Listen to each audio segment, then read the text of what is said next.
Lukas pasal 8. Tidak lama sesudah itu, Yesus berjalan berkeliling dari kota ke kota dan dari desa ke desa, memberitakan Injil Kerajaan Allah. Ke-12 muridnya bersama-sama dengan dia, dan juga beberapa orang perempuan yang telah disembuhkan dari roh-roh jahat atau berbagai penyakit, yaitu Maria yang disebut Magdalena, yang telah dibebaskan dari 7 roh jahat, Yohana istri Kuza, bendahara Herodes, Susana, dan banyak perempuan lain. Perempuan-perempuan ini melayani rombongan itu dengan kekayaan mereka. Ketika orang banyak berbondong-bondong datang, yaitu orang-orang yang dari kota ke kota menggabungkan diri pada Yesus, berkatalah ia dalam suatu perumpamaan. Adalah seorang penabur keluar untuk menaburkan benihnya. Pada waktu ia menabur, sebagian benih itu jatuh di pinggir jalan, lalu diinjak orang, dan burung-burung di udara memakannya sampai habis. Sebagian jatuh di tanah yang berbatu-batu, dan setelah tumbuh, ia menjadi kering karena tidak mendapat air. Sebagian lagi jatuh di tengah semak duri, dan semak itu tumbuh bersama-sama dan menghimpitnya sampai mati. Dan sebagian jatuh di tanah yang baik, dan setelah tumbuh, berbuah 100 kali lipat. Setelah berkata demikian, Yesus berseru, Siapa mempunyai telinga untuk mendengar, hendaklah ia mendengar. Murid-muridnya bertanya kepadanya, apa maksud perumpamaan itu? Lalu ia menjawab, Kepadamu diberi karunia untuk mengetahui rahasia kerajaan Allah. Tetapi kepada orang-orang lain hal itu diberitakan dalam perumpamaan, supaya sekalipun memandang, mereka tidak melihat, dan sekalipun mendengar, mereka tidak mengerti. Inilah arti perumpamaan itu. Benih itu ialah firman Allah. Yang jatuh di pinggir jalan itu ialah orang yang telah mendengarnya, kemudian datanglah iblis, lalu mengambil firman itu dari dalam hati mereka, supaya mereka jangan percaya dan diselamatkan. Yang jatuh di tanah yang berbatu-batu itu ialah orang yang setelah mendengar firman itu, menerimanya dengan gembira. Tetapi mereka itu tidak berakar. Mereka percaya sebentar saja, dan dalam masa pencobaan mereka murtad. Yang jatuh dalam semak duri ialah orang yang telah mendengar firman itu. Dan dalam pertumbuhan selanjutnya, mereka terhimpit oleh kekhawatiran dan kekayaan dan kenikmatan hidup, sehingga mereka tidak menghasilkan buah yang matang. Yang jatuh di tanah yang baik itu ialah orang yang setelah mendengar firman itu, menyimpannya dalam hati yang baik, dan mengeluarkan buah dalam ketekunan.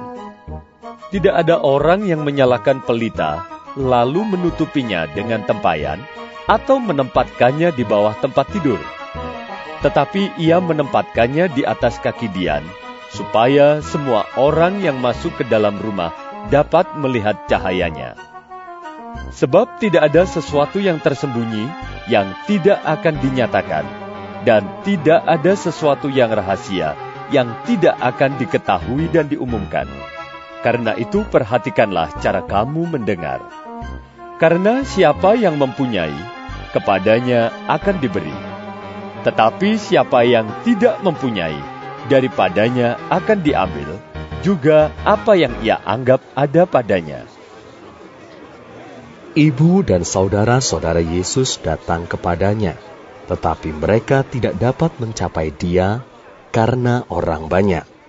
Orang memberitahukan kepadanya, Ibumu dan saudara-saudaramu ada di luar dan ingin bertemu dengan engkau. Tetapi ia menjawab mereka, Ibuku dan saudara-saudaraku ialah mereka yang mendengarkan firman Allah dan melakukannya. Pada suatu hari, Yesus naik ke dalam perahu bersama-sama dengan murid-muridnya, dan ia berkata kepada mereka, Marilah kita bertolak ke seberang danau. Lalu bertolaklah mereka. Dan ketika mereka sedang berlayar, Yesus tertidur. Sekonyong-konyong turunlah taufan ke danau, sehingga perahu itu kemasukan air, dan mereka berada dalam bahaya. Maka datanglah murid-muridnya membangunkan dia. Katanya, Guru! Guru! Kita binasa! Ia pun bangun, lalu menghardik angin dan air yang mengamuk itu. Dan angin dan air itu pun reda, dan danau itu menjadi teduh. Lalu katanya kepada mereka, Di manakah kepercayaanmu? Maka takutlah mereka dan heran. Lalu berkata seorang kepada yang lain, Siapa gerangan orang ini, sehingga ia memberi perintah kepada angin dan air, dan mereka taat kepadanya? Lalu mendaratlah Yesus dan murid-muridnya di tanah orang Gerasa yang terletak di seberang Galilea. Setelah Yesus naik ke darat, datanglah seorang laki-laki dari kota itu menemui dia. Orang itu dirasuki oleh setan-setan dan sudah lama ia tidak berpakaian dan tidak tinggal dalam rumah, tetapi dalam pekuburan. Ketika ia melihat Yesus, ia berteriak, lalu tersungkur di hadapannya dan berkata dengan suara keras, Apa urusanmu dengan aku, hei Yesus anak Allah yang maha tinggi? Aku memohon kepadamu, supaya engkau jangan menyiksaku. Ia berkata demikian sebab Yesus memerintahkan roh jahat itu keluar dari orang itu. Karena sering roh itu menyeret-nyeret dia, maka untuk menjaganya, ia dirantai dan dibelenggu. Tetapi ia memutuskan segala pengikat itu, dan ia dihalau oleh setan itu ke tempat-tempat yang sunyi. Dan Yesus bertanya kepadanya, Siapakah namamu? Jawabnya,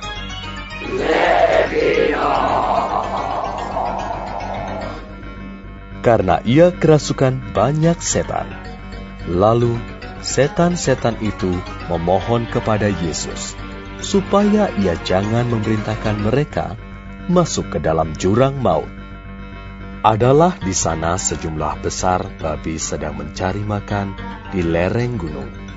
Lalu setan-setan itu meminta kepada Yesus supaya ia memperkenankan mereka memasuki babi-babi itu. Yesus mengabulkan permintaan mereka. Lalu keluarlah setan-setan itu dari orang itu dan memasuki babi-babi itu.